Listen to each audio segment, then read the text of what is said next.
Sunni Shia problem, part 1. Hey, come here for a second. I want you to take a look at these pictures. These are mosques, local mosques to be exact. They're places of worship where Muslims of different schools of thought come together to worship Allah subhanahu wa ta'ala. Now, of course, these mosques have names like Tawheed Center and Islamic Institute of Knowledge and the Muslim Center, etc., etc. But here's the kicker. Around these parts, Muslims won't see these names. Instead, they see this.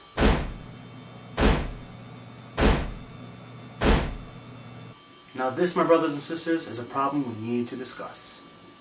Now the city I'm talking about is Dearborn, Michigan, home of the largest Muslim population in the United States. Unlike, for instance, California, where Muslims are spread far apart all over the state, Muslims here live very close together.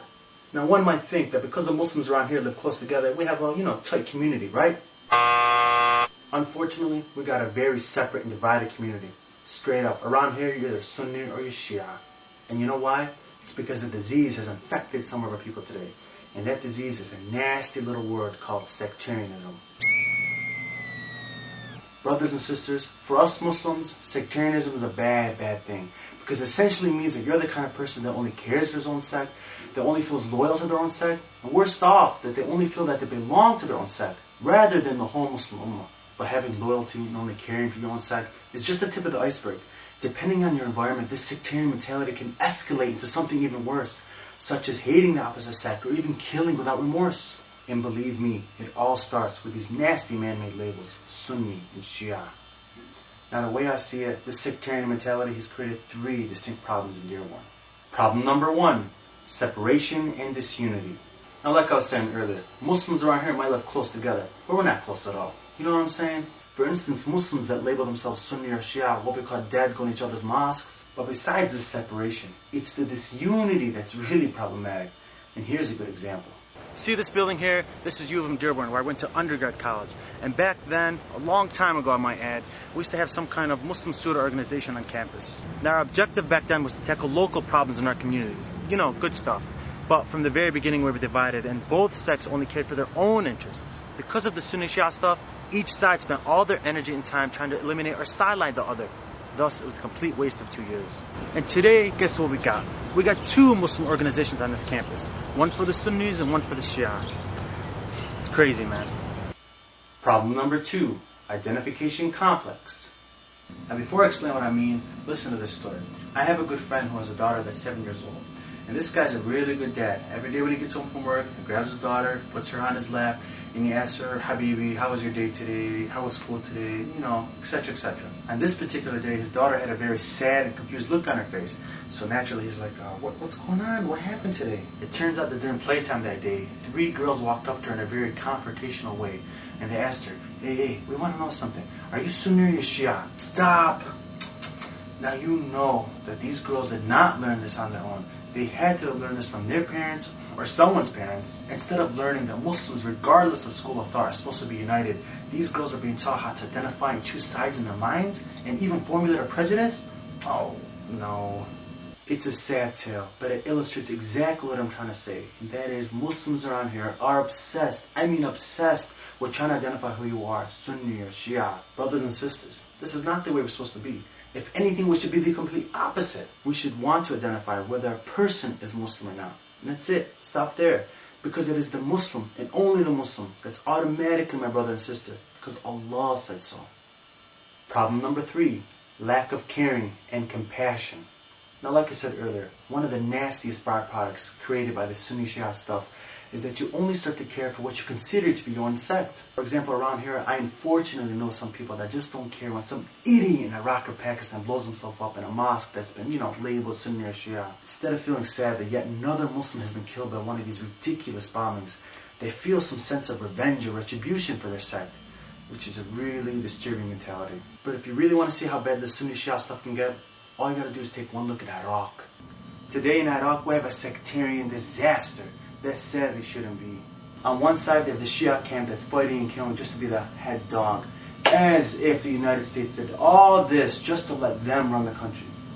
This is foolishness on their part, but we'll save that for another video. On the other side, you got the Sunni camp. They regret the power their sect lost, so now they're fighting and killing simply for reprisal. So here we have both camps just fueling the Sunni Shia disease just to advance their empty cause. Similar to that Muslim organization I was telling you about, only these Muslims are killing each other. But maybe you don't see what I mean yet, because Iraq is messy. So let me give you a more specific example. Look at these two men.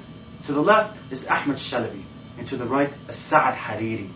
Both these men come from extremely secular backgrounds and mentalities, but when the political opportunity arose, they took off their secular cloak and put on a new cloak, and suddenly they became the champions for their own sects. Shalabi fought really hard for the Shia rights in Iraq, while Hariri currently fights for Sunni rights in the Lebanese government. Now, I don't know if you noticed my face or not, but I'm trying to be sarcastic as possible here, because these men are just clear examples of opportunists. They're just using the Sunni Shia sectarianism just to advance their own political agenda, as if they care anything about Sunni or Shia, or even Islam for that matter.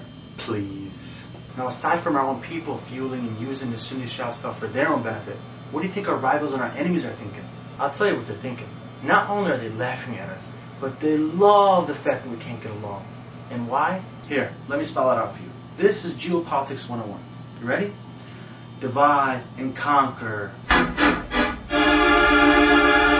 Only in this case it's worse, because we're the ones doing the dividing. We need to think about that.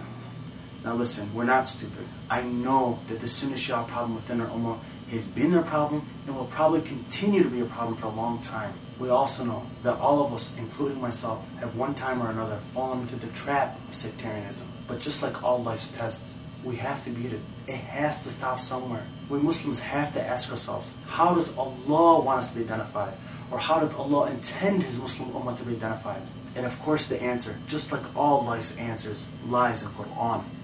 وجاهدوا في الله حق جهاده هو اجتباكم وما جعل عليكم في الدين من حرج ملة أبيكم إبراهيم هو سميكم المسلمين من قبل وفي هذا ليكون الرسول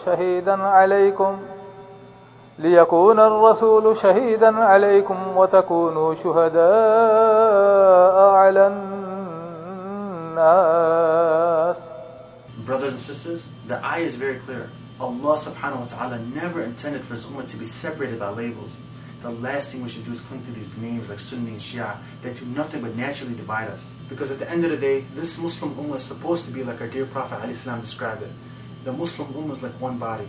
If one part of the body feels pain, the rest of the body suffers that pain. Well, today, brothers and sisters, we are not fulfilling this hadith. Alright, I guess that's it for now.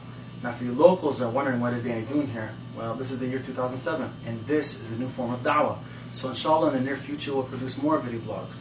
Next time we meet, maybe we'll discuss Sunni Shia myths, or where exactly does Islam allow differences of opinion, in addition to other important topics. Alright, this is your boy Danny, and for now, I'm out.